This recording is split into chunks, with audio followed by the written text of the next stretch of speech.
Ya Bung Fadlizon, sudah salah data, ngotot lagi. Ya langsunglah disemprot oleh si pembuat patung tersebut. Kita saksikan videonya.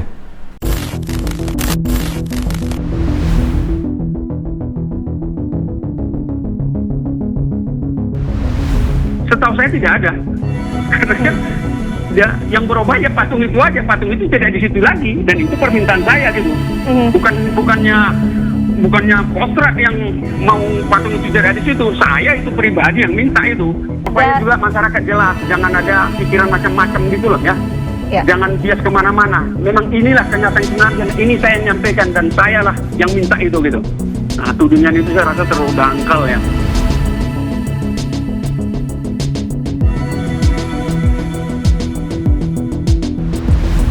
Dilihat dulu data, lengkap dulu informasi, cek dulu, cek, recheck. Tentara itu biasa itu, cek, recheck, and check again. Nah gitu harusnya itu. Oh sudah pasti betul? Nah, baru silakan berikan tanggapan gitu ya.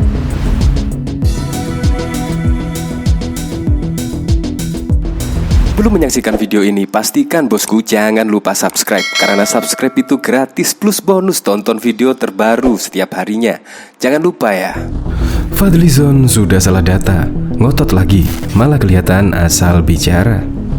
Anggota Komisi 1 DPR RI yang juga Wakil Ketua Partai Gerindra, Fadlizon, ikut mengomentari hilangnya patung tokoh penumpasan G30S PKI di Museum Dharma Bakti Markas Komando Cadangan Strategis Angkatan Darat Kostrad. Fadli bahkan menyindir legend TNI Dudung Abdurrahman yang kini menjadi pemimpin di satuan tersebut atas hilangnya patung tokoh itu. Setelah baliho, kini patung, tulis Fadli di akun Twitternya yang dikutip FIFA pada Selasa 28 September 2021. Selain itu, Fadli mewanti-wanti jangan sampai pernyataan yang dilontarkan mantan Panglima TNI Jenderal Gatot Nurmantio soal TNI disusupi paham komunis benar terjadi. Salah satu taktik PKI setelah 1954 adalah metode kombinasi tiga bentuk perjuangan MKTBP, salah satunya menyusup dan bekerja di kalangan angkatan bersenjata, tulis Fadli. Seperti diketahui, legend TNI Dudung ketika masih menjabat sebagai Pangdam Jaya dengan sikap tegasnya memerintahkan seluruh prajurit Kodam Jaya untuk mencopot semua baliho penyambut kepulangan ex-imam besar FPI Rizik Syihab. Aksi Dudung saat itu banyak yang mengapresiasi, bahkan juga dikritik lantaran bukan tugas TNI untuk mencopot baliho. Kali ini, di jabatan sebagai Pangkostrat, Dudung diterpa masalah baru soal hilangnya patung Maijen Soeharto, Komandan Resimen Para Komando Angkatan Darat, Kolonel Sarwoedi dan Jenderal Nasution. Sebelumnya, Gatot Nurmantio menyampaikan ada indikasi penyusupan PKI ke dalam TNI. Dugaan ini disuarakan Gatot lantaran raibnya diorama tokoh penumpasan Gerakan 30 September PKI di Museum Dharma Bakti Markas Komando Cadangan Strategis Angkatan Darat Kostrad di Jakarta. Diketahui sebelumnya, Panglima Kostrad legend TNI Dudung Abdurrahman menceritakan proses mantan Panglima Kostrad Pangkostrat Letnan Jenderal TNI Purnawirawan Asmin Yusri Nasution saat meminta patung Soeharto dan kawan-kawan dibongkar. Dudung mengatakan hal ini bermula saat Aye Nasution menemuinya pada tanggal 30 Agustus 2021 yang lalu. Aye Nasution saat itu, kata Dudung, menyampaikan memiliki unek-unek yang mengganjal. Hal ini terkait patung yang Soeharto dan kawan-kawan yang saat itu berada di markas Kostrad Gambir, Jakarta Pusat. Pada tanggal 30 Agustus 2021, ada Letnan Jenderal TNI Purnawirawan Asmin Yusri Nasution, mantan Pangkostrat ke-34. Beliau datang ke tempat saya. Jadi Pak Dudung Pangkostrat, saya mantan Pangkostrat selama saya dinas di sini sekitar 1 tahun. Saya ada unek-unek yang sampai saat ini mengganjal dalam hidup saya.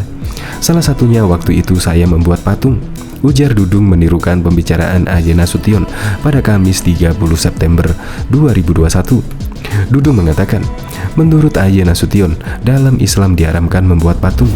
Dudung bahkan mengatakan Aye Nasution sempat memohon dan hampir mengeluarkan air mata saat berbicara dengannya.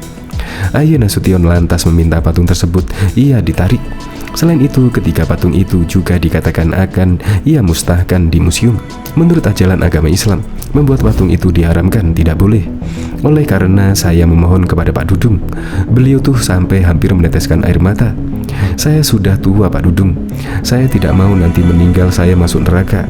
Nah, yang mengganjal ini Pak Dudung, ada patung yang saya buat, yang besar-besar itu patung Pak Harto, patung Pak Aye Nasution, dan Sarwo Edi. Mohon patung itu akan saya tarik dan akan saya musnahkan di museum, ujar Dudung. Mendengar permintaan Aye Nasution, Dudung mengatakan dirinya memanggil IR Kostrad dan S Kostrad dan menanyakan pendapat terkait permintaan tersebut. Dudung menilai karena patung dibuat sendiri oleh Aye Nasution, maka dirinya tidak dapat melarang dan akhirnya mengizinkan. Mendengar pernyataan tersebut, saya panggil staf saya, ada IR Kostrad dan Kas Kostrad. Karena saya belum pernah melaksanakan tugas di Kostrad, sehingga orang-orang lama saya hadirkan. Kebetulan Maijen Ilyas dan Maijen Ainur Rahman itu adalah teman seangkatan saya dan lama di Kostrad, dan pernah anak buahnya Aye Nasution, kata Dudung. Bagaimana dengan pendapat Aye Nasution ini? Memang beliau mengendaki demikian karena beliau yang membuat. Saya katakan kalau yang membuat sesepuh terdahulu dan itu merupakan sejarah yang dibuat sesepuhnya terdahulu, ya pasti akan saya larang, sambungnya. Dudung menyebut Aye Nasution membuat patung tersebut secara pribadi, bukan kedinasan. Pengambilan patung pun disebut langsung dibawa pada saat itu juga. Dudung juga tidak mempermasalahkan bila nantinya institusi akan kembali membuat patung serupa. Tapi karena beliau yang membuat pribadi itu pun bukan secara kedinasan, maka dipersilahkan. Pak, saya bilang, kalau kemudian nanti institusi akan buat lagi, saya rasa tidak akan masalah. Saya persilahkan untuk diambil dan dilaksanakan saat itu juga, tuturnya. Diketahui juga politisi Partai Gerindra Fadlizon mengomentari soal pernyataan Refli Harun yang menyebut Panglima Kostrad Legend TNI Dudung Abdurrahman tidak memiliki prestasi selain menurunkan baliho HRS. Fadlizon menyoroti pernyataan Refli Harun yang menilai Legend Dudung sebagai Jenderal Merah Putih karena saking loyalnya terhadap pemerintah. Fadlizon sendiri menilai bahwa Pangkostrat Legend Dudung seharusnya bisa ditugaskan melawan separatisme yang kini tengah terjadi di Papua. Harusnya bisa ditugaskan melawan separatisme di Papua, ujarnya dikutip pikiranrakyatdepok.com dari cuitan di akun Twitter pribadinya Fadlizon. Diberitakan sebelumnya, Refli Harun sempat menyindir Legend Dudung Abdurrahman yang belum lama ini membuat heboh usai pernyataan soal agama. Pakar hukum tata negara ini menilai Legend Dudung hanya mengeluarkan pernyataan yang akan disukai atau didukung oleh pemerintah. Oleh karena itu, Refli menjuluki mantan Panglima Kodam Jaya itu sebagai Jenderal Merah Putih. Bukan tanpa alasan, julukan tersebut dinilai Refli cocok dengan Legend Dudung yang sangat dekat dengan pemerintah. Jadi ini soal jenderal yang loyal dan dicap Jenderal Merah Putih yang tidak fanatik dan pro Pancasila, tutur Refli Harun. Bahkan katanya melanjutkan, Dudung juga telah mendapatkan ganjaran dari sikap yang diberikan kepada pemerintah, yakni dengan diangkat menjadi Pangkostrat. Padahal, kata sang pakar hukum, Legend Dudung tidak memiliki prestasi lain selain menurunkan baliho HRS dan menantang FPI kala itu. Dengan politik itu ganjarannya sudah dapat.